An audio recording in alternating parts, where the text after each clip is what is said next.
सिद्धि की शादी के बाद वो ससुराल चली जाती है। पीछे रह जाती है भाभी रानी। सिद्धि के ससुराल जाते ही भाभी कहती है, अरे वाह जी वाह, सारे कपड़े मेरे। हाय रे पैंट, अरे वाह वाह, मजा आ जाएगा। अरे ये सिद्धि की अलमारी के सामने खड़े होकर क्या बड़बड़ा रही है?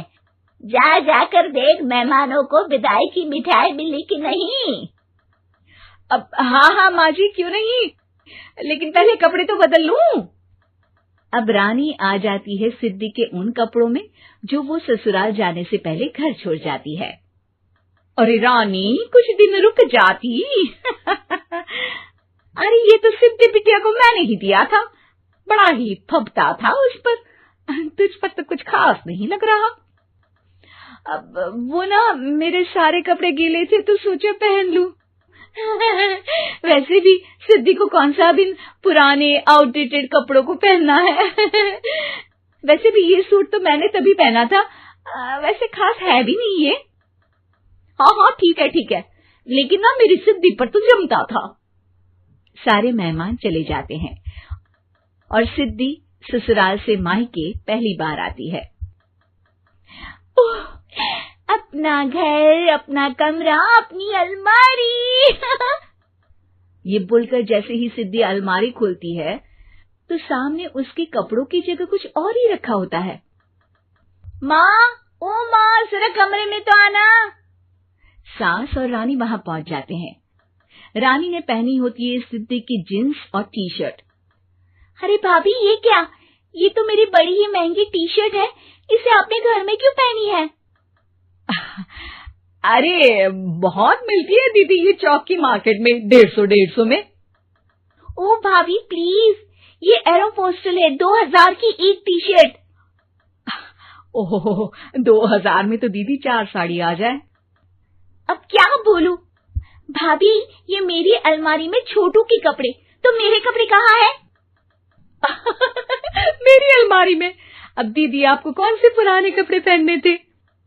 माना भाभी, लेकिन मैं जब घर आती तो यही सब पहनती ना। अरे तुम तो बड़ी कंजूस हो दीदी। खैर, वक्त आता है जब सिद्धि ससुराल के लिए रवाना हो रही होती है। अरे रानी, अंदर से सिद्धि का गिफ्ट ले आ, लड़की पहली बार ससुराल से मायके आई है।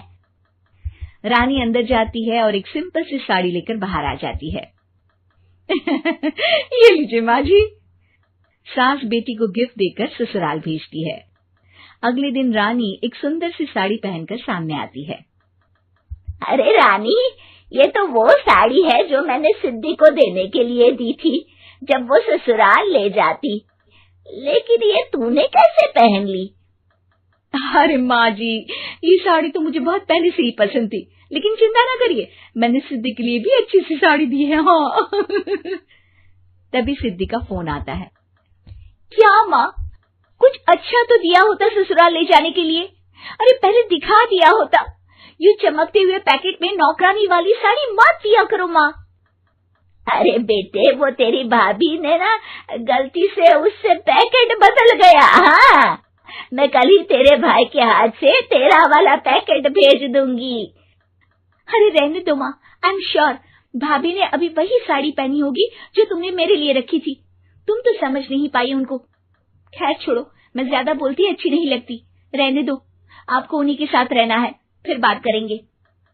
सास को रानी पर गुस्सा आ जाता है। वो उसके कमरे में जाती है जहाँ वो शादी का एल्बम देख रही होती है। रानी, मार्केट जाकर एक ऐसी ही साड़ी लेकर आ, कल प्रतीक जाकर सिद्धि के घर दे आएगा।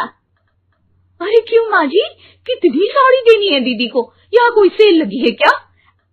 अरे चुप कर, मेरे बेटी के हिस्से की साड़ी खुद पहन ली, अब ज्यादा ज्ञान बांट रही है। एक दिन सिद्धि का फोन आता है। माँ, मेरी सास ने आप सबको खाने पर बुलाया है। सारे लोग सिद्धि के ससुराल पहुँचते हैं। खाना खाकर वो लोग निकल रहे होते हैं कि सिद्धि की सास सभी को गिफ्ट देती है। अरे बहन जी, बेटी के घर का खाना खा लिया, यही बहुत है जो आप ऊपर से गिफ्ट भी दे रही है। अरे बहन जी, आप भी कहाँ इन बातों पर विश्वास कर रही हैं। सास सभी को गिफ्ट देती है, लेकिन रानी को जो साड़ी देती है वो अजीब सी हरे रंग की लाल रंग के बड़ी छाप वाली होती है। अरे छी, ये कौन पहनेगा? सासू माँ को तो जरी वाली इतनी सुंदर, और मेरे लिए ये नौकरानी वाली। अरे भाभी, दरअसल मैं जब भी घर आती थी आप वापसी में ऐसी ही साड़ी देती थी ना, तो माँ ने सोचा कि आपको आपकी पसंद की ही साड़ी क्यों ना दी जाए। बेचारी रानी, बोलती भी तो क्या। सिद्धि और सास रानी का चेहरा देखकर हंसने लगती है, तो रानी समझ जाती है कि अपने ही बिछाए जाल में वो फंस चुकी है।